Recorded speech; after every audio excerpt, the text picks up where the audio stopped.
नमस्कार, मैं देवपूजन ठाकुर और आप देख रहे हैं इंडियन पीपल कॉन्सेप्ट बदलाव विचारों। मैंने कहा था कि मैं आपके बीच नए नए कलाकार, नए नए लोगों के मंतव्य की बात करूंगा, उनकी बातों को आपके बीच रखूंगा। तो ऐसे में आज हमारे साथ जुड़े हैं राज खलको जी, जो एक कलाकार हैं। तो हमारे दर्शक आपका परिचय जानना चाहते हैं। सबको जोहार, नमस्कार। मैं हूँ राज खलको, कला के क्षेत्र में एक कलाकार हूँ और हमने बहुत सारे काम किए हैं, चाहे वो नागपुर एल्बम हो, शॉर्ट फिल्म हो या फिर कैरेक्टर के आधार पर बड़ी फिल्म हो। हर तरह के क्षेत्र में हमने किरदार निभाया है और काफ़ी अच्छा भी लगता है दिल से कि दिल में कुछ सपने हैं कुछ करने की, लोगों को दिखाने के साथ वो शायद दिख पाता है, कहीं हम कर पाते हैं। तो बहुत खुशी है कि इस क्षेत्र में है और बहुत अच्छा भी लगता है। मौका मिलता है जहाँ भी तो हम जाते हैं, कुछ अलग करने की कोशिश करते हैं। सपने बहुत सारे होते हैं लोगों का, जैसे कि कैरेक्टर कुछ बनने का, लेकिन इस फिल्म दुनिया में आने के बाद हर तरह का कैरेक्टर जो है आपको दिया जाता है, तो इसमें काफ़ी अच्छा लगता है कि हम हर तरह का कैरेक्टर जी पाए। आप ये बताएं कि अभी आपने कहा कि जो एक कलाकार होता है वो हर कैरेक्टर को जीता है। हाँ बिल्कुल, और बहुत अच्छी तरह से जीता है। तो ठीक है, आपने जिया, हम पूछेंगे आपने क्या क्या कैरेक्टर जिया, लेकिन इससे पहले जानना चाहेंगे कि आपकी रुचि इसमें कैसे हुई। देखिए रुचि की जहाँ तक बात है तो हम लोग उस ज़माने में बहुत पहले जब मोबाइल छोटा हुआ करता था तो यूट्यूब में नागपुरी गाना देखते थे। हमारे ही कुछ भाई लोग या तो जैसे भी कहिए लोकल क्षेत्र के लोग डांस करते, कुछ नाटक करते, तो उसको देख के इंप्रेशन दिल में लगता था कि शायद मैं उसकी जगह होता, मैं भी ऐसा कर पाता। तो वहीं से ये दिल में तमन्ना थी कि कुछ करें। फिलहाल सडनली क्या हुआ कि मेरे गाँव के बगल में कुछ फिल्म की शूटिंग चल रही थी, ये कुछ साल पहले की बात है। तो उसमें हम देखने गए थे और एक्चुअली देखते देखते देखे वहाँ के कि डायरेक्टर मुझे पसंद कर लिया कैरेक्टर के लिए। उन्होंने सडनली मुझे कहा कि ये कैरेक्टर करना है क्या। दिल में काफ़ी खुशी थी कि मैं करना चाह रहा हूँ, बिना बोले मुझे ऑफ़र आया। तो बहुत अच्छी बात लगी और हमने उस फिल्म को किया भी, एक कैरेक्टर रोल है और ये फिल्म में काफ़ी अच्छा रिस्पॉन्स भी हुआ।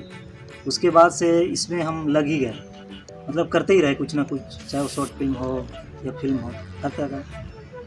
अच्छा, आपने कितने फिल्म किए हैं और आपने कितने कैरेक्टर जिए हैं? देखिए अभी तो करीब हम 4-5 बड़े फिल्म कर चुके हैं और शॉर्ट फिल्म वगैरह तो है ही, एल्बम वगैरह है और हर तरह का कैरेक्टर लगभग हम कर चुके हैं और काफ़ी अच्छा भी लगता है। चाहता हूँ कि आप झारखंड इंडस्ट्री से कितने दिनों से जुड़े हैं, कितने सालों से जुड़े हैं? देखिए झारखंड इंडस्ट्री से तो करीब मुझे 10-15 साल पहले हुआ, तब से मैं जुड़ा हुआ हूँ और नागपुर इंडस्ट्री काफ़ी ग्रो भी कर रहा है पहले से, लेकिन और भी इससे बेहतर हो सकता है अगर सरकार की तरफ से कुछ ऐसा व्यवस्था हो जाए जो कि नागपुर इंडस्ट्री में जो प्रोड्यूसर हो या आर्टिस्ट हो जो काम करते हैं, जिनका मनोबल थोड़ा सा और सरकार की तरफ से बढ़ाया जाए तो और बेहतर हो सकता है।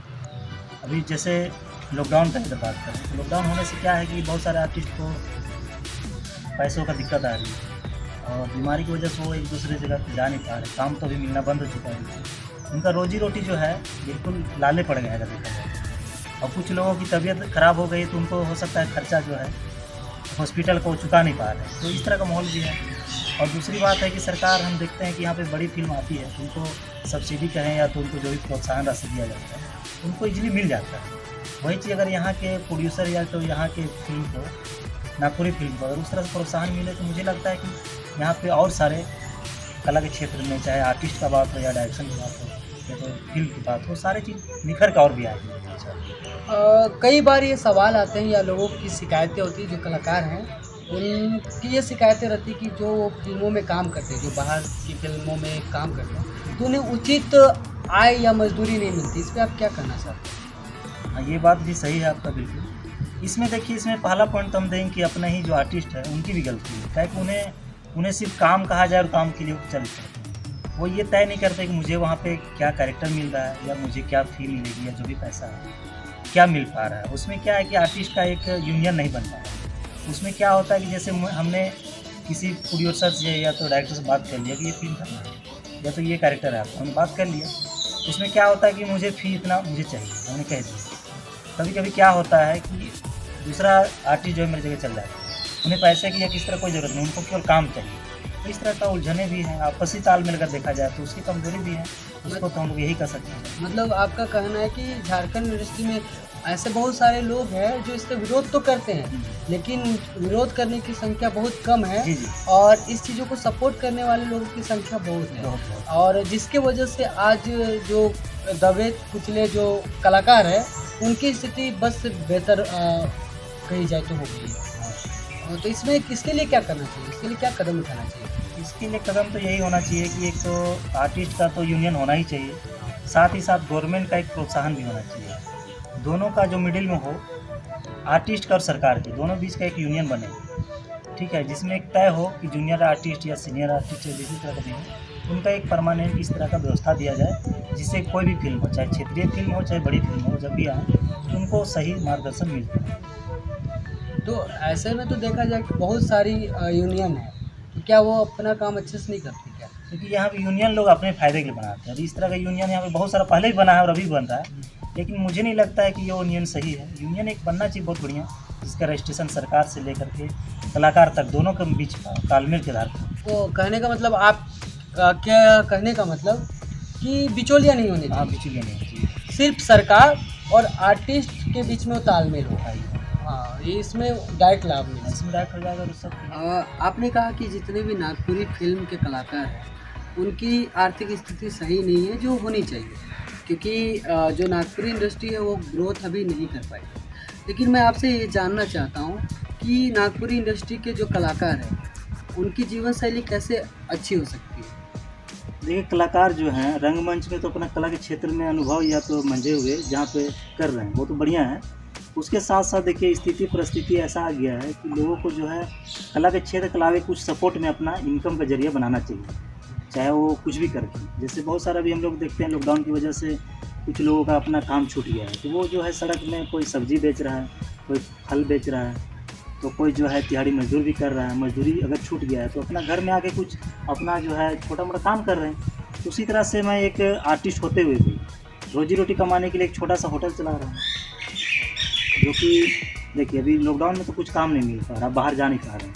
तो आपका जो प्रतिदिन का जो भी खर्चा है, चाहे वो जीविका के आधार पर बोले, उसको आप कैसे चलाते हैं, जिसके लिए जो है सो आपको हट के लाज शर्म छोड़ के थोड़ा सा काम करना पड़ेगा। यही चीज़ को लोग नहीं कर पाते हैं, जबकि करना चाहिए। अभी आपने कहा कि वे लाज शर्म नहीं छोड़ पाते, तो इसका संबंध है कि लोग क्या कहेंगे। तो मैं आपसे जानना चाहता हूँ कि कोई भी काम करने के लिए लाज शर्म मतलब क्या? देखिए, आर्टिस्ट जो है एक देखा जाए तो वो एक दर्पण की तरह जो है हर क्षेत्र में दिखाने की कोशिश करते हैं, हर कैरेक्टर को जीते हैं। वो रियल लाइफ में नहीं कर पाते वो चीज़। जो रोल जब भी बारी आता है तो हर तरह कैरेक्टर जो है बखूबी अच्छी तरह से निभाते हैं, और जब रियल लाइफ की बारी आती है तो वो इसी चीज़ में झिझकते हैं, जबकि ऐसा नहीं होना चाहिए। इसलिए नहीं होना चाहिए कि हमने बहुत सारा मोटिवेशन या बहुत सारा इंप्रेशन देखे हैं।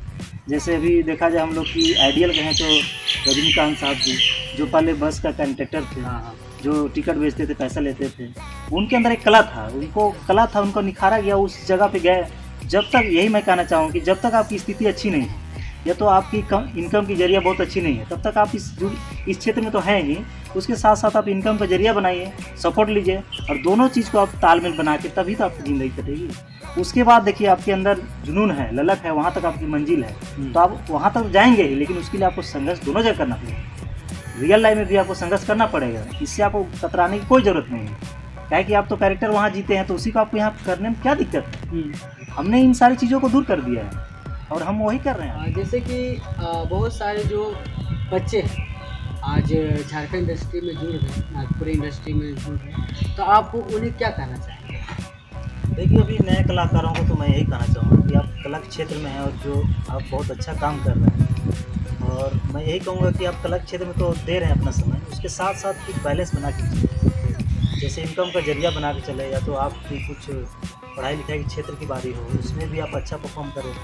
साथ ही साथ आपका देखिए उम्र अभी कम है, जाते जाते आप उस अनुभव को प्राप्त करेंगे और आपको लगेगा कि हमने बैलेंस बना के चला है, तो आप जल्दी टूट के बिखरेंगे नहीं। आपको जो तालमेल के जो होना चाहिए आपके अंदर, वो सब कुछ आपको डिपेंड करेगा और आप एक अच्छा स्टैंड कर पाएंगे। मतलब मैनेजमेंट वो सीख जाएंगे। मैनेजमेंट आप करना चाहें और उस चीज़ को आप समझ पाएंगे बेहतर, क्या कि आप एक लाइन में नहीं चल रहे, आपको बैलेंस बनाना है कि आपकी जीवन क्या है, आपको कला के क्षेत्र कला में आपको क्या काम पूरे करना है। तो आप हर तरह से लेके चलेंगे तो जो है आप एक मजबूत और अच्छे इंसान बनेंगे। तो आपने देखा हमारे बीच में राज खलखो जी हैं। आज इनसे हम जुड़े और इनकी बातों को सुने। बहुत ही अच्छी बात रखे ये कि आज इंडस्ट्री कैसा है और क्या होना चाहिए। सरकार के प्रति भी इन्होंने बात किया, जो कलाकार हैं उनके प्रति भी बात रखा और इन्होंने कहा कि आज ज़िंदगी जैसी है वैसे हमें एक्सेप्ट करना चाहिए, तालमेल बना के चलना चाहिए। नए नए आर्टिस्टों को भी अच्छा संदेश दिया। तो ये राज खलखो जी हैं और बहुत बहुत धन्यवाद आपका हमारे साथ जुड़ने के लिए।